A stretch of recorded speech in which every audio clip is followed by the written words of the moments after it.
History की student हैं, आपको जिनाह हाउस का ही नहीं पता? अगर जिना हाउस था तो वो किसी की प्रॉपर्टी, किसी एक बंदे की जाती प्रॉपर्टी तो नहीं थी। जिना तो सबका लीडर था। लोगों को बताते दिखाते कि भाई ये बड़ी कोई अहम जगह है, बड़ी कोई मुकद्दस जगह है। लोगों को तो ये तक नहीं पता था वो कौन सी जगह है। फोर्सेस की तरफ से बयान दिया गया, हमारी तो वहाँ पे भारी नफरी मौजूद थी, ये इसलिए नहीं रोका कि खुदा न ख्वास्ता कुछ गलत ना हो जाए। तो नजर क्यों नहीं आई आपको? किसी वीडियो में कोई नफरी नजर आई, कोई फोर्स नजर आई? हमें भी नहीं नजर आई।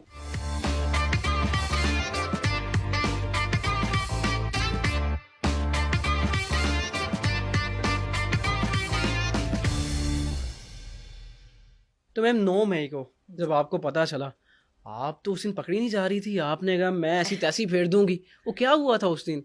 बहुत देखिए, गुस्से में थी आप तो। ऑब्वियसली देखिए, वो मुझे लगता है कि ये सारा कुछ किया ही इसलिए गया था ताकि लोग बहुत बहुत गुस्से में आए। हम्म। क्योंकि अगर आपको किसी को अरेस्ट भी करना है तो उसका ये कौन सा तरीका है कि आप अदालत में ही घुस जाएं, आप दरवाजे खिड़कियां तोड़ दें, हम्म। आप उसको ऐसे अरेस्ट करें कि जैसे पता नहीं कोई आप उसको मारने के लिए लेके जा रहे हैं। और जब लोगों के दिल में ऑलरेडी ये शक था कि आपने आपने उसको गायब कर देना है या आपने उसको मार देना है। एक एक्स प्राइम मिनिस्टर है, उसका एक प्रोटोकॉल है, एक 70 साल का आदमी है, आप उसको कॉलर से घसीट के धक्के दे के लेके जा रहे हैं। तो उसका मकसद 100% यही था कि लोग बहुत गुस्से में आए। तो उसकी शिकवा आप हमसे तो नहीं कर सकते कि आप बहुत गुस्से में क्यों थे। अगर आप हमारे लीडर को इस तरह लेके जाएंगे तो हम तो गुस्सा करेंगे ना, हम क्यों गुस्सा नहीं करेंगे? गुस्सा करना हमारा हक है ना। आप बदतमीजियां कर सकते हैं, आप गैर कानूनी गिरफ्तारियां कर सकते हैं, ये इतनी जलालत कर सकते हैं, तो हम गुस्सा भी नहीं कर सकते? हमारा हक था, हम क्यों ना करते? तो वो जो गुस्सा था, वो जो वीडियो थी, कहा जाता है कि उस वीडियो ने बहुत इंतशार फैलाया। उस वीडियो को देख के लोग मुंतशिर हुए, उस वीडियो से लोग फिर कैंट की तरफ गए, ऐसा है? अच्छा, हिलेरियस पार्ट ये है कि जी उस वीडियो से बहुत लगी, जो वीडियो ही इस वाकये के 3 दिन बाद लगी। क्योंकि 9 मई वाले दिन अगर आपको पता हो और अगर आप लाहौर से हैं तो सारा इंटरनेट बंद था, मोबाइल वो डाटा वीडियो सर्विस 3 दिन बंद बाद थी। लगी? जी ऑलमोस्ट 2-3 दिन बाद लगी, क्योंकि उस दिन सारा इंटरनेट बंद था। यानी कि आपकी गिरफ्तार होने के बाद लगी? जी बिल्कुल, मेरे गिरफ्तार होने के बाद अच्छा। लगी। आगे वीडियो कोई 2-3-4 बाद हम जेल में थे जब हमें पता चला कि कोई वीडियो बड़ी वायरल हो रही है तुम लोगों की। क्योंकि उस दिन तो हम आपस में एक दूसरे से राब्ता नहीं कर पा रहे थे क्योंकि सारा मोबाइल सर्विस बंद थी उस दिन। तो आप जो लोगों को अगर कोई वीडियो अपलोड करनी भी थी तो वो अपने ऑफिस में जाते थे और वाईफाई पे बिल्कुल। जाके करते थे, और रातों को लोगों ने वीडियोस अपलोड की। मेरी जो हसान वाली वीडियो ये चलाते थे कि देखें जी हसान की वीडियो उन्होंने बना के चलाई और उससे इंस्टिगेशन हुई 9 मई की। बिल्कुल बिल्कुल। वो लगी हुई है रात के 2:30 बजे। अच्छा। तो लोग तो घरों से 9 मई को निकले 3 बजे दोपहर को। तो जो वीडियो लगी मेरी रात 1:30 बजे है या 2:30 बजे है, उससे लोग कैसे इंस्टिगेट होके पहले ही निकल गए? उनको क्या वजदान होते हैं? भविष्यवाणियां उतरती हैं लोगों के सरों पे कि ये सनम रात 2:30 बजे एक वीडियो लगाएगी, उससे हम इंस्टिगेट होके पहले ही निकल जाते हैं अपने घरों अच्छा, से। लेकिन इसमें मुझे नहीं लगता कि दो राय होगी। आपकी जो बात होती थी उन दिनों में, लोग उस पर अमल करते थे। आपकी फैन फॉलोइंग बहुत ज्यादा हो गई थी उन दिनों में, अभी भी है नो डाउट।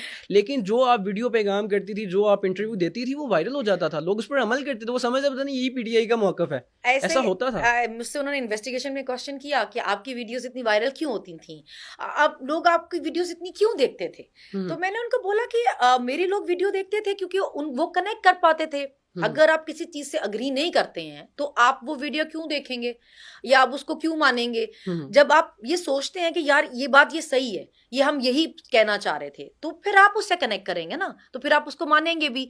अब कौन कौन सी वीडियो दिखाई जाती थी आपकी? बड़ी वो दिखाते, एक दिन तो उन्होंने मुझे वीडियो दिखाई कि आप ये क्यों कह रही थी कि मरियम बीबी जो है इन्होंने प्लास्टिक सर्जरीज कराई हैं। मैंने बोला इसका 9 मई से क्या ताल्लुक है? नहीं देखिए, आप शहबाज शरीफ को कह रही थी ये डिग्गी में जाता है, डिग्गी में कहाँ जाता है? मैंने कहा तुम लोग पता करो, मेरे से क्या पूछ रहे हो? आप ये क्यों कह रही थी कि अरशद शरीफ के कातिलों को सजा मिलेगी? तो मैंने कहा कातिल तो किसी के भी हो, उनको सजा मिलनी चाहिए। ये तो क्या ही ऑब्जेक्शन है कि आप कह रहे हैं कि मैंने ये क्यों बोला? नहीं, फिर आप ये क्यों कह रही थी कि लोगों को बोलने की आजादी नहीं है, अगर हम बोल भी नहीं सकते तो लोगों को बता दें कि मुल्क में माशाल्लाह लगा है। आप माशाल्लाह लगाने के लिए कह रही थी।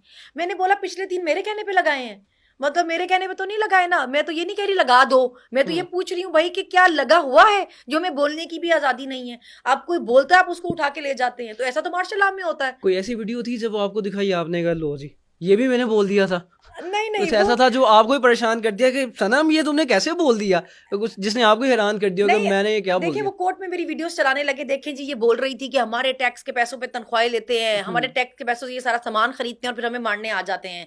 तो मैंने उसमें बोला, वो मुझे इन्वेस्टिगेशन में भी पूछने लगे कि आप इस तरह कह रही थी, आप किसको कह रही थी? तो मैंने कहा आपको क्या लगता है किसको कह रही थी? उन्होंने कहा नहीं, ये आप बताएं आप किसको कह रही थी, आप किसको कह रही थी ये हमारे मुलाजिम है? मैंने कहा आप सभी हमारे मुलाजिम है, आप भी मेरे मुलाजिम है। तो वो कहने लगी हम आपके कैसे मुलाजिम, हम आपके मुलाजिम नहीं है। मैंने कहा आप पब्लिक सर्वेंट हैं, आपको पब्लिक सर्वेंट क्यों कहते हैं? क्योंकि आप पब्लिक के टैक्स के पैसे से तनख्वाह ले रहे हैं ना, तो इसलिए आप मुलाजिम हैं। क्यों आपको रखा ही इसीलिए है, हमारी प्रोटेक्शन के लिए, हमारी हिफाजत के लिए, आपकी जिम्मेदारी है, आपकी नौकरी ही यही है। लेकिन तो आपको नहीं लगता है कि उनकी ड्यूटी में ये भी शामिल है कि अगर कोई गलत कर रहा है तो वो उसको पकड़े? तो बिल्कुल गलत कर रहा है तो पकड़े ना, लेकिन अगर एक लेकिन जब वो आपके खिलाफ या खान साहब के खिलाफ कुछ कर रहे थे, वो उनकी ड्यूटी में शामिल था ना। वो रियासत के नीचे काम कर रहे हैं, वो मेरे और आपके नीचे तो नहीं काम कर रहे ना। कर रहे हैं, लेकिन अगर आप ये कहें कि पुरअमन एहतजाज की इजाजत हमें आइन में है ना, आप उसे कैसे रोक सकते हैं? आप अगर आप मुझे कहें कि जी आपको कैसे पता नहीं चला 9 मई में आग लगने वाली है, तो मैंने उनको बोला कि हम तो लोग इस तरह कोई फेस्टिवल नहीं मनाते जिस तरह हम हर वीकेंड पे एहतजाज करते थे। हम तो ऐसे ही है, लाहौर में हर वीकेंड पे एहतजाज होता था, कभी कहीं आग नहीं लगी। अगर आप मुझे पूछे 9 मई को अचानक कैसे लगी आग, तो एहतजाज होता था, लोग वैसे आ जाते थे। तो आप मुझे पूछे कि मुझे भी फिर ख्वाब तो नहीं आते कि आज आग लगने वाली है? हम तो पुरअमन के लिए निकले थे एहतजाज। हमें तो जब हम कैंट की तरफ भी गए थे, हमें धरने के लिए कहा था वहां पे कि जी वहां जाके बैठ जाना, धरना देना था। देखिए जो लोग थे वहां पे, मैंने पहले भी नाम लिया, फिर ये ना कि जब दूसरी पार्टी ज्वाइन कर लेते हैं तो फिर माफिया मिल जाती है ना। देखिए इंटेंशंस की मैं बात नहीं करती। हमें सादिया सोहेल साहिबा मिली थी, वो लिबर्टी से वापस की तरफ आ रही थी और हम लिबर्टी जा रहे थे। तो हमने उनसे पूछा कि अभी यहाँ पे भी एहतजाज नहीं है, क्योंकि हम पहले भी 2 जगह से होके आए थे जहाँ पे एहतजाज नहीं था। तो क्योंकि कनेक्ट को किसी से कर नहीं पा रहे थे क्योंकि इंटरनेट नहीं था, उन्होंने बोला नहीं अब हम धरने की कॉल है, धरना है, अब हम कैंट बैठने जा रहे हैं। हमने कहा ओके। बताया तो हमें उन्होंने था, ये नहीं था कि उन्होंने कहा कि कोई इंस्टिगेशन किया कि चलो और मारो, वहां से तो डॉक्टर यास्मीन राशिद वो लीड कर रही थी। डॉक्टर यास्मीन राशिद तो आगे थी। अच्छा, वो आगे चले गई। वो तो हम अभी वहां तक पहुंचे भी नहीं थे। तो फिर उन्होंने हमें बताया कि नहीं अब धरने की कॉल, अब हम वहां बैठने लगे हैं उसके बाहर। तो मैंने कहा चले ठीक है। तो लेकिन क्योंकि फिर उन्होंने आईपीपी ज्वाइन कर ली तो उनसे किसी ने नहीं पूछा। लेकिन फोर्सेस की तरफ से बयान दिया गया कि हमारी तो वहां पे भारी नफरी मौजूद थी, हमने तो रोकने की कोशिश की, लेकिन इसलिए नहीं रोका कि खुदा न ख्वास्ता कुछ गलत ना हो जाए। तो नजर क्यों नहीं आई आपको? किसी वीडियो में कोई नफरी नजर आई, कोई फोर्स नजर आई? हमें भी नहीं नजर आई। जब मेरी अम्मी की मुझे कॉल आई, जब हम कैंट के बाहर थे, उनके को कमांडर हाउस के बाहर, जना हाउस था, जो भी था उसका नाम ही नहीं समझ आता, तो मेरी अम्मी की कॉल मिली मुझे, तो मुझे वो कहने लगी कि आप हिस्ट्री की स्टूडेंट हैं, आपको जना हाउस का ही नहीं पता? हाँ देखिए ना, आपने मास्टर्स किया हुआ हिस्ट्री में। इसमें मैं आपको बड़े मजे का वाकया सुनाती हूँ।